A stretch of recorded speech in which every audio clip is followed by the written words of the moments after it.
Good afternoon, Good Professor. afternoon. Thank you, my lord. Mr. And Connell. with apologies to Professor Stevens, can I just confirm now that tomorrow's session with the next witness will start at 9:30 rather than 10? 9:30. Very well. Now, Professor Stevens, I've been asked to raise these points with you. If you're not able to assist us, please just say. Certainly. That they arise from the graph of increase in non-environmental Yes. organisms. You've explained the importance of looking at these properly and Yes. so on, and why the axes are different. But there is an increase in non-environmental organisms, which peaks somewhere around 2017 and then falls away. Yes.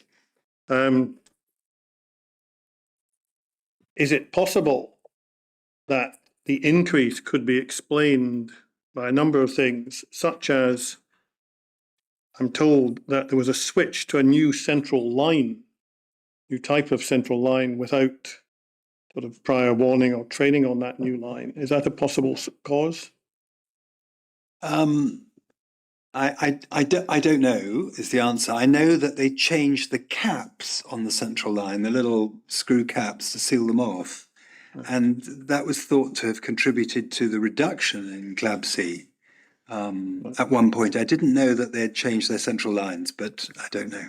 Another possibility is I'm told there was at one point a dedicated nurse providing support with training on line care, and that nurse was lost.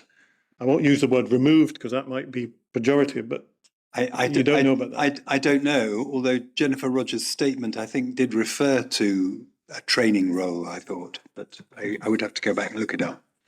What about possible changes in hand hygiene practices because of all the water problems that were going on? Well, I'm quite sure that must have helped. I'm sure it must have helped.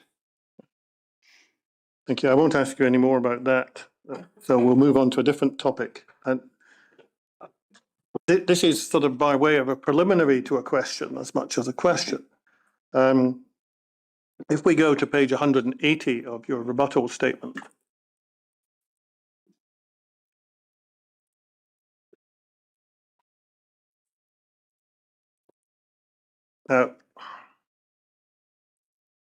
I'm bearing in mind when I'm looking at this document that it was prepared at a particular point in time in the series of communications and exchanges and so on, which we touched on earlier, might suggest that there is a narrowing of gaps rather than a widening of gaps. And therefore, my preliminary question is this, that on page 80, having made some comments about some of the ways data had been plotted, you then said you'd revisited your data to reassess the likelihood of clustering using criteria established by HAD, and then looked at your own conclusions. Now, there then follows several pages of highly colourful blocks in different reds, greens, and yellows, Yes. with some narrative. Now, the preliminary question I have is, given where we are now in the scheme of things, do we need to look at these? Do they help us at all, or are they now superseded? No, I don't think they're superseded. I think I think essentially this issue of clustering is about the individual episode of infection rather than the overall rate of infection. And so the concern remains the same, I think. So I'm not going to ask you to go through these charts line by line because we'll be here till Christmas, never mind, later this afternoon. What were you trying to do when you put together this material?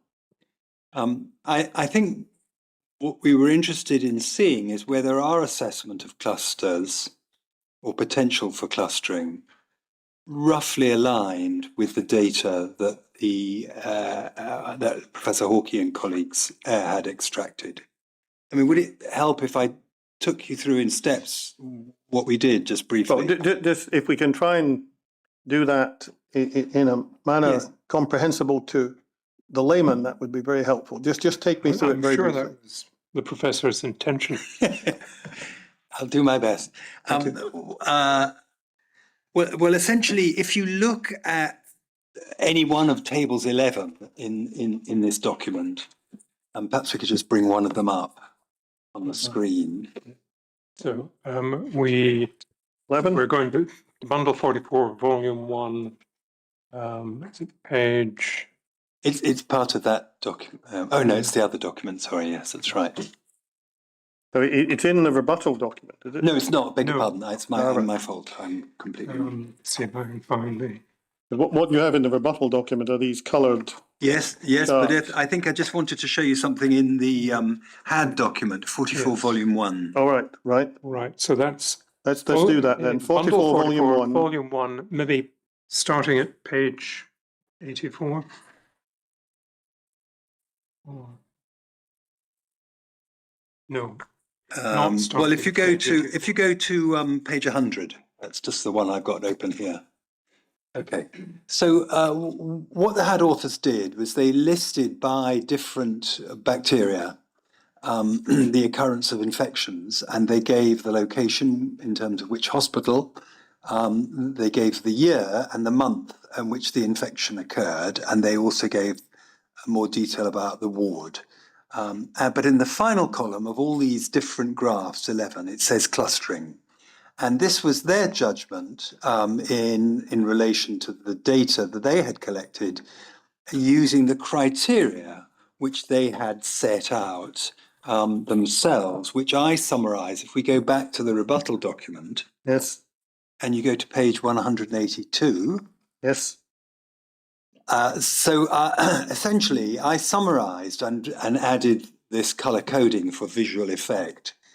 And if we look very quickly at the first box, they broadly describe two clustering criteria, one for patients whose infections occurred in the same hospital and the same ward, and one for patients who were in the same hospital but different wards. And so you can see that if two or more cases were between 0 and 30 days apart, whether or not you were in the same ward, as long as you were in the same hospital, the HAD team considered that the potential for a clustering was probable. Okay, so I thought it would be interesting, we thought it would be interesting if we took our data and applied their criteria. And so we went back to our own records. So I did this work. I went back systematically to all the individual records of the patients with infections, but I didn't do all 118 episodes. I selected just the principal subtypes of bacteria that we were interested in: Klebsiella, Enterobacter, Pseudomonas, and Stenotrophomonas. And I pulled out the date, the location of the infections that we had recorded, and I coded them using their coding criteria. And I did that by coding them against the preceding infection, if there was, well, there would have been one at some interval, or the succeeding one. And I present that, if you could go to perhaps, just the next chart, 7.3. Page 184. Thank you very much. So this is not particularly interesting chart because it's a subgroup of Klebsiella oxytosa. It's one of the species of Klebsiella. And so what you see here is our data, and I've identified in the first column the location of the patient, and if available, the bed number at the time the culture was taken. Now, we might wish to come back to whether that's a critical piece of information, but you have to assign it to something. So the first patient you can see was in Ward 2A in bed 7.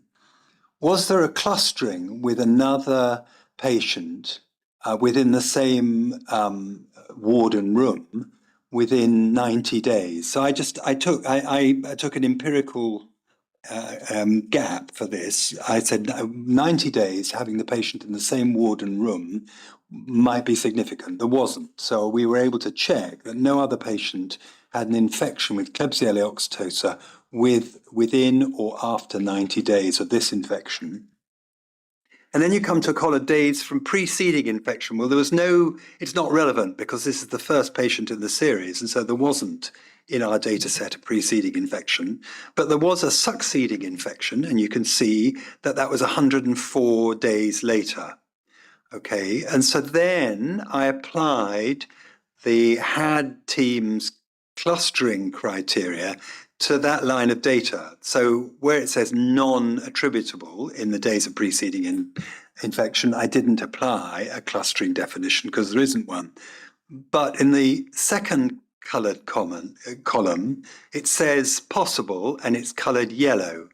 And that's because if you were in the same ward and the same hospital, and you had an infection between 31 and 120 days, this is their criteria, not mine, they called that a possible clustering. There was a possible clustering. Okay.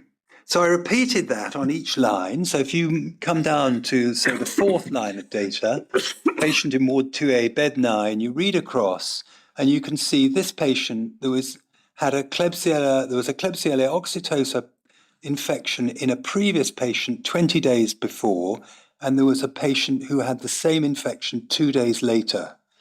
The proximity of those times means that both of those, the preceding relationship and the succeeding relationship, are coded probable. Now, the third coloured column is essentially me trying to say, well, what's the highest likelihood? Because you can either cluster with something before or something after. And you can see in this table that some things were, for example, the third line down, it was unlikely that it clustered with the preceding, but it was probable that it clustered with the succeeding.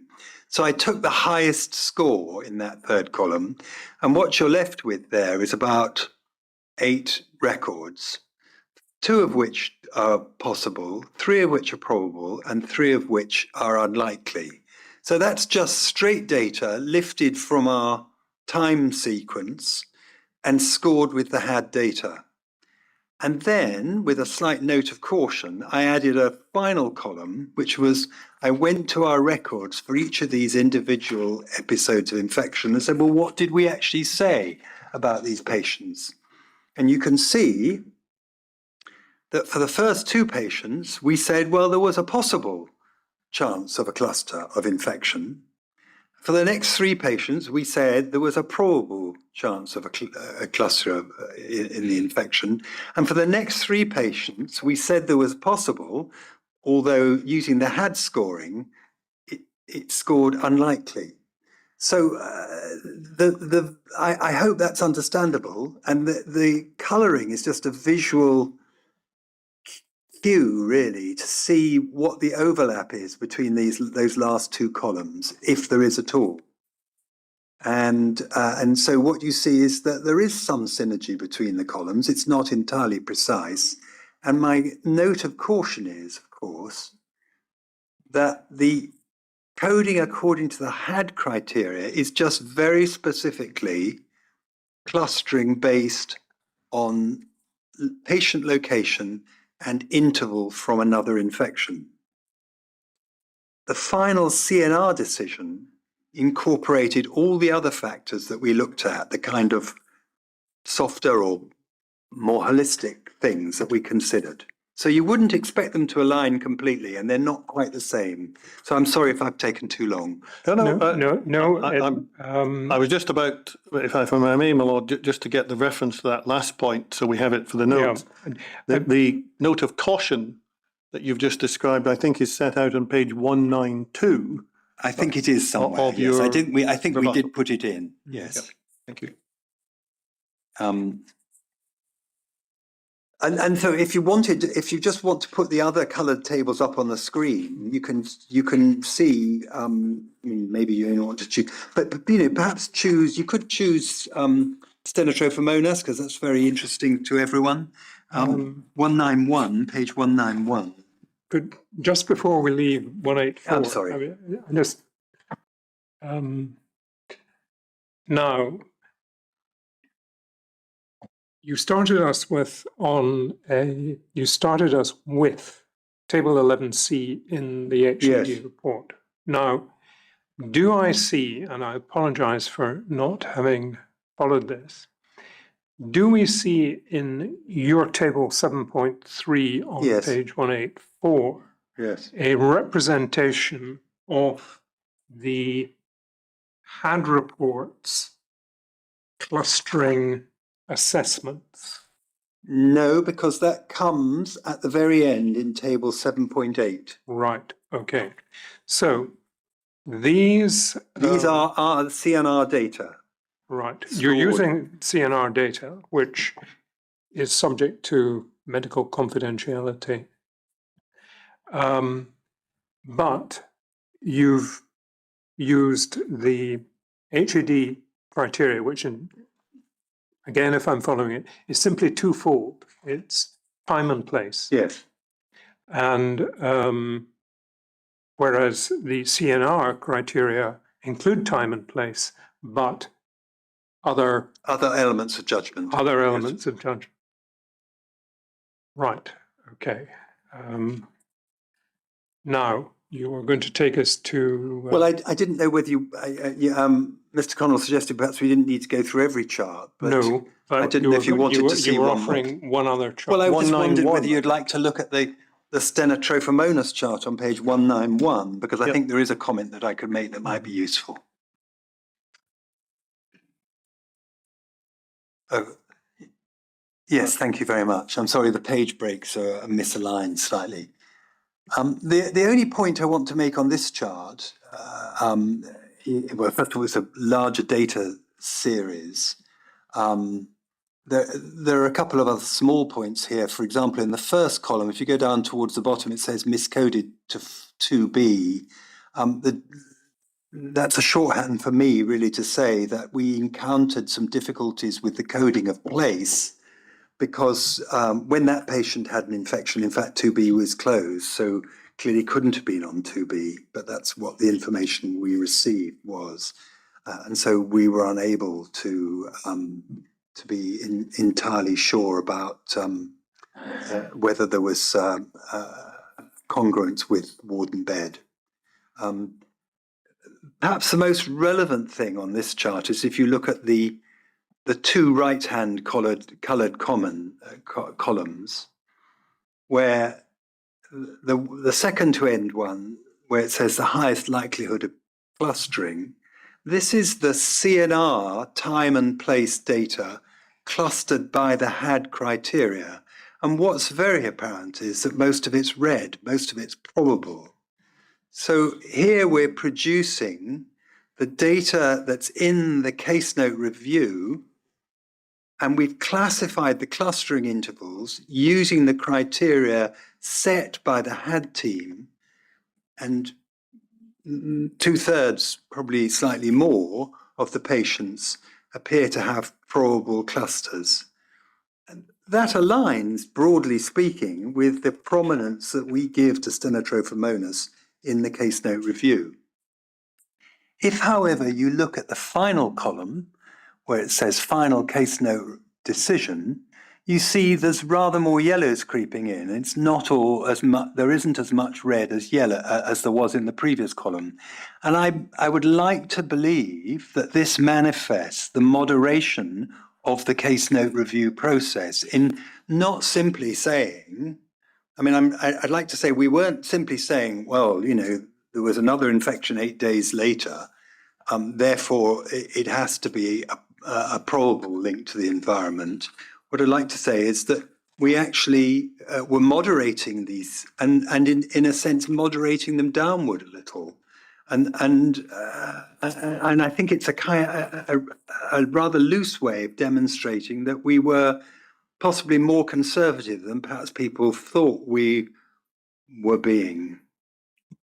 I mean, but that is, of course, a judgment. And what you've done with the colourful chart is you've taken the information that produces and applied some numbers to them and put them, I think, in table 7.8. Is that right? Yes. Now, table 7.8 is a little different because what we've incorporated here is the HAD data, because all these colourful charts relate to the CNR data. Yep.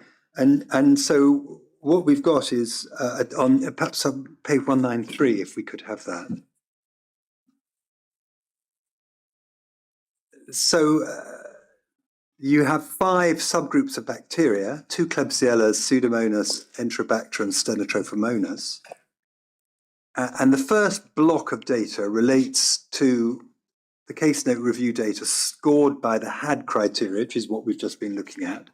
The second, the middle block of data, relates to the HAD data itself. So that goes back to table 11 in the HAD report, where we've simply extracted their judgments about the possible or probable likelihood of a cluster. And then for good measure, in the final block of data, we've re-expressed the case note review final decision, albeit with the caveat that they're not entirely the same thing. And then we offer on page 194, I think, a little bit of a commentary about that. But our general point is that there is quite a lot of alignment here. There is a little bit more variability with Klebsiella, but with Stenotrophomonas and Enterobacter in particular, there's really quite a lot of comparable outcomes. So if we read along the bottom, absolute certainty, when you say quite a lot of alignment and comparative outcomes with the outcomes, I was just going to as between what and what? Between the total of probable and possible clustering in the 2 groups of data. Right. So if we were to look at the table on page 193 again, and if we'd simply go along the bottom line, which is Stenotrophomonas, and I mean, I am very cautious. These are small numbers, you know. I do worry a little bit about this, so I don't want to overplay it. But essentially, if you look in the 4th box of data in each block, the total probably and possibly clustered used in the CNR data scored with the HAD criteria is 22 or 96%. In the HAD data itself, it's 21 or 95%. Now, actually, in the case note review final decision, it's 21, but that's 100% of those that were informative, because we had to exclude 2 patients. But they align. What does that tell us? Well, I think it tells us that the HAD team were forming judgments about the value of clustering, which really were essentially the same as ours. And if they weren't pretty much the same as ours, you'd be surprised, because there's broadly an overlap of they're pretty much aligned, the data sets. But there's also quite a lot of alignment with the case note review final decision. And I don't claim for a moment that this is statistically viable or proven, but what I'm saying is it points in a direction of consistency.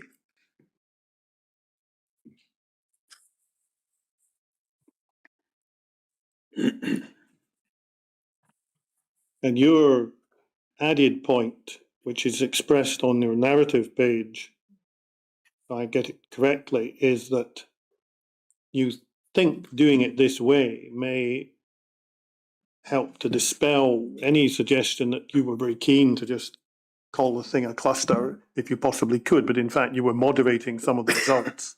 Well, I'd like to believe that's what people will conclude.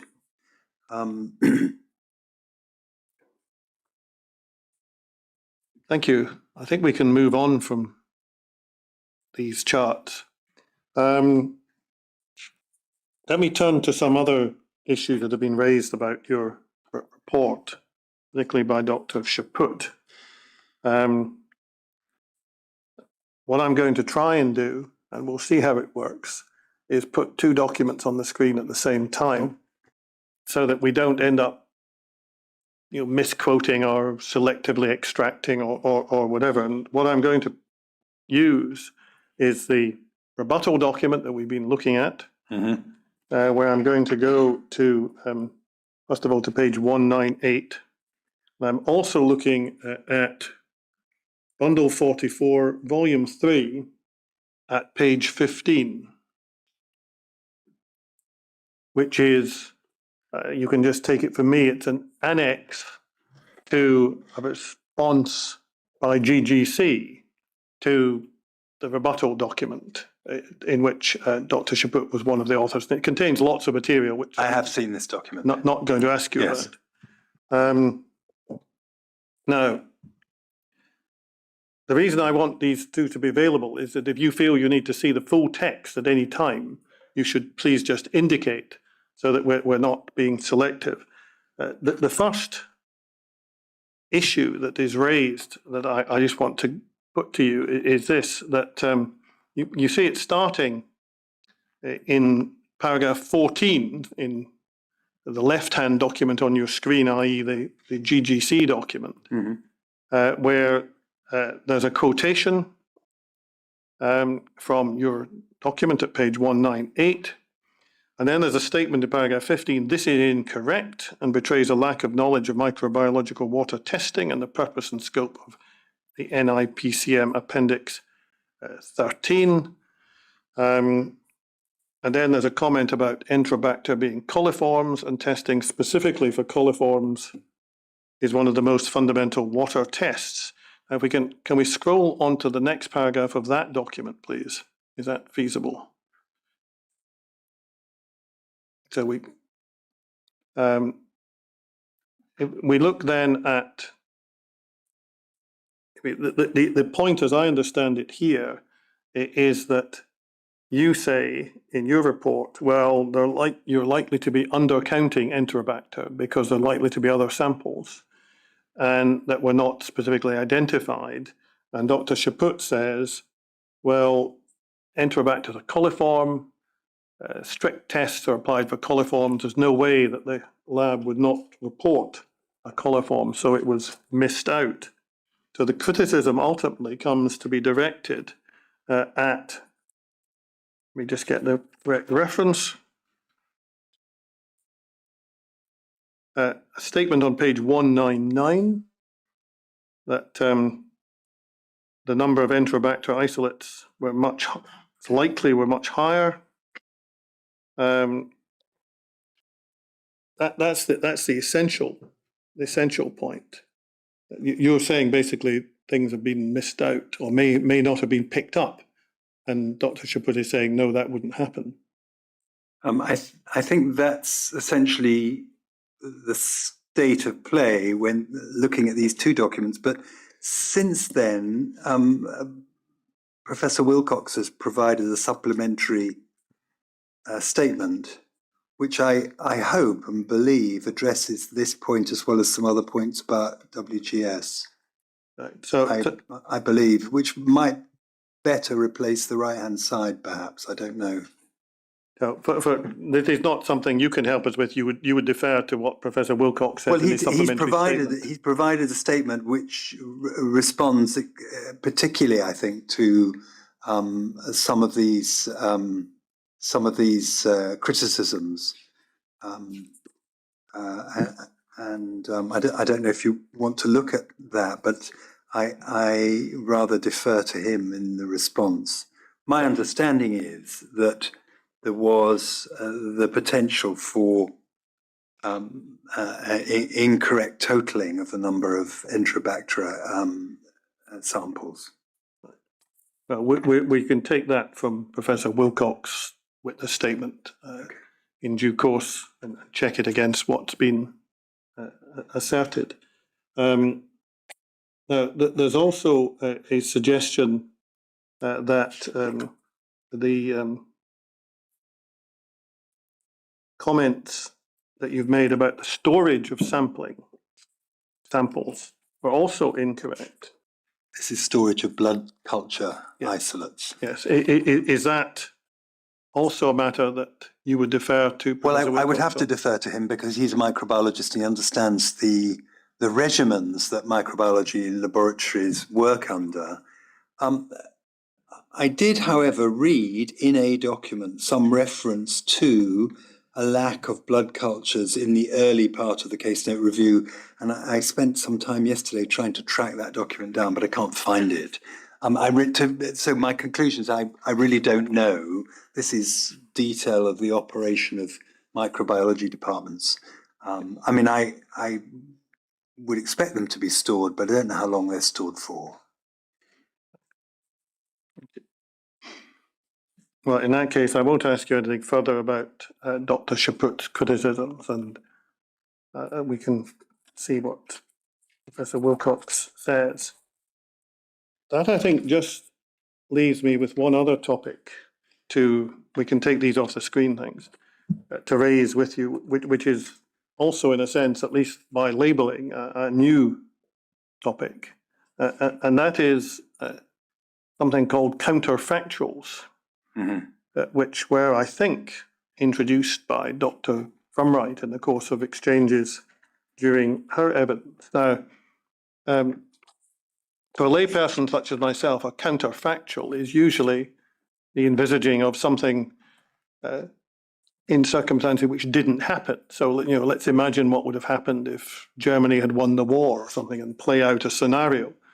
That's not what happened as a matter of fact, but let's look at this. But my understanding of the epidemiological definition is it's something which is contrary to the primary hypothesis that you're working on. I just want to see if you can assist us at all on these issues.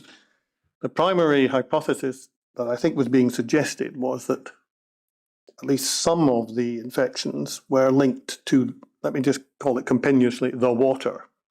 It doesn't matter what route we're looking at. Now, I suppose the question then is, do any of the counterfactuals, in your view, have any impact on, what likely impact on what we've seen, for instance, in the graphs that we've looked at? Mr. Connell, would it be useful, I mean, at risk of being terribly pedestrian, would it be helpful just to identify the phenomenon the supposed phenomenon that you have in mind when inviting the professor to consider counterfactuals? I mean, it's maybe implied, but can we just spell it out? Yeah, I think what we're looking at, Professor, is the increase or apparent increase in environmental gram-negative bacteria that we looked at in page 50 of the two charts that we couldn't get up beside each other. The pink and blue lines. Yeah, indeed. And the pink area with a red line through it. Now, it may be that we've dealt with the first one that I have, because I have a note here saying line care. Now, your evidence in your written material, and I think your evidence today was that certainly in terms of improvements in line care, that might reduce gram-negative bacteria, but it was mainly aimed at Staphylococcus. Yes. I mean, there would be an overall benefit, but the overwhelming burden of line-associated infections are from gram-positive bacteria and principally Staphylococcus. So if we looked at the possibility that something to do with line care was a cause of the apparent rise in gram-negative bacteria, is there anything in your researches that suggested that that was the case? No, poor line care. If there was a fall in standards of line care, you couldn't dismiss the fact that it could result in an increase in all types of infections. Whether that was could be to the extent of the surge, as it were, I don't know, and it's a little difficult to understand why that would happen at the time it did. But you can't dismiss it. But I wouldn't see it as a major factor. Now, the next counterfactual, I have to be careful how I frame this. I have it under the head of nursing behaviour. One could call it nursing performance, and I must make it clear that I'm not suggesting directly that there was any laxity or failures, but it's just this general question of whether things like nursing shortages or pressure of the events and all the publicity, or even, I think it was suggested previously, the fact that people are in single rooms, and that makes some of the tasks that nurses have to do more difficult because they don't have the simplistic view of an entire ward that they might have. That's not necessarily exhaustive, but have you any view on whether anything in that kind of box might explain the apparent rise and then subsequent fall that we saw? Well, I think other witnesses have talked about the challenge of moving from multi-bed bays to single rooms, and how that changes the nature of nursing practice. It may generate a requirement for more or different nursing as part of the team, and I don't have any data on that. But I would be surprised, knowing as I do the quality of the nurses that work in this particular area of clinical practice, to believe that anything like that would have had a serious impact on the care of the patients. And indeed, if you look at the case note review report, we have a chapter 9, a short chapter on evidence of good practice. And we say here, nursing care records were especially comprehensive and clearly written. There was almost universal completion of vital signs and central venous line and peripheral venous catheter documentation. So I can't say that the care of the line was exemplary, but what I can say is the documentary evidence of the care of the line was comprehensive and clearly written. So I think that's as close as I can get to refuting that there was a challenge from poor nursing performance. So you're making a general point and then a more specific point. The general point being that over many units, the quality of the nurses who take on these specific responsibilities, by which I mean pediatric hemato-oncology, tends to be a very high standard. But going to the specifics of the Royal Hospital of Children, insofar as you had data to inform yourself, which was their recording of their work, that appeared to you to be of a high standard. Yes, absolutely. Yeah, you're Now, the next in the list that I've been provided of counterfactuals, again, I suspect we've probably dealt with so far as we can. I think we've been dutifully chided for calling it antibiotic resistance, because it's actually antibiotic prescription, which may lead to antibiotic resistance. And we've looked at that in the context of whether there's any evidence of it in relation to meropenem, and we've sort of touched on it in relation to Cipro. So is there anything that you can add as to whether anything to do with antibiotic prescribing might be regarded as explaining, contrary to the water hypothesis, what we saw? No, I think the only thing I can contribute really is I was reflecting about the use of ciprofloxacin, and there is a possibly helpful point in the case note review where we have a brief section on antibiotic prophylaxis, and it occurred to me that antibiotic prophylaxis continued to be given on a routine basis until December 2019, by which time the incidence of these infections was dropping. Now it's an oblique point, but it suggests to me that it's somewhat counter to the idea that antibiotic prescribing is driving the environmental infections. Thank you. Now, the final one, and I suspect this was dismissed fairly early in other discussions, what was of issues around the laboratories. Now, whether that's contamination of samples or presumably inadequate handling in the labs or something of that kind. I'm not suggesting that's a likely cause. I'm simply raising it as something for your comment. Have you any information to suggest that that would explain the figures that we saw on page 50? No, I mean I can't comment. I can't comment at all. It's about practice in the laboratories, and if the laboratories drop their standards or are short-staffed, then I suppose you could have a problem. But I have no knowledge of it. Thank you. Well, these are the questions I have for this witness. So perhaps we can work in a short break. As you may recollect, the procedure we have adopted is to allow an opportunity for the other legal representatives to propose questions. Perhaps if you allow us about 10 minutes or so, Certainly. and can I invite you to return to your Thank you very much. witness room? Thank you. Please stand.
Well, Lord, no questions have been intimated to me.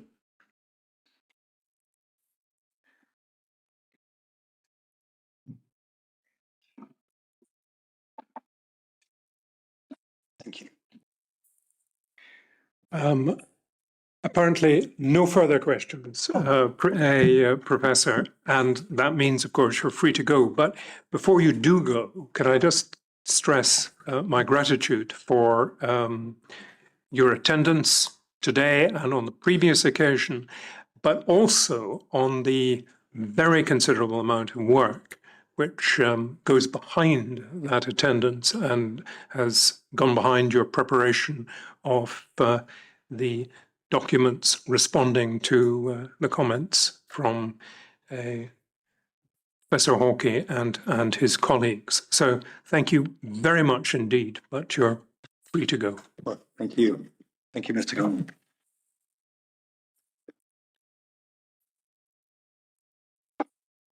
Well, as Mr. Connell indicated, the plan would be to begin at 9:30 tomorrow morning, and I look forward to see you then. But in the meantime, can I wish you a good afternoon?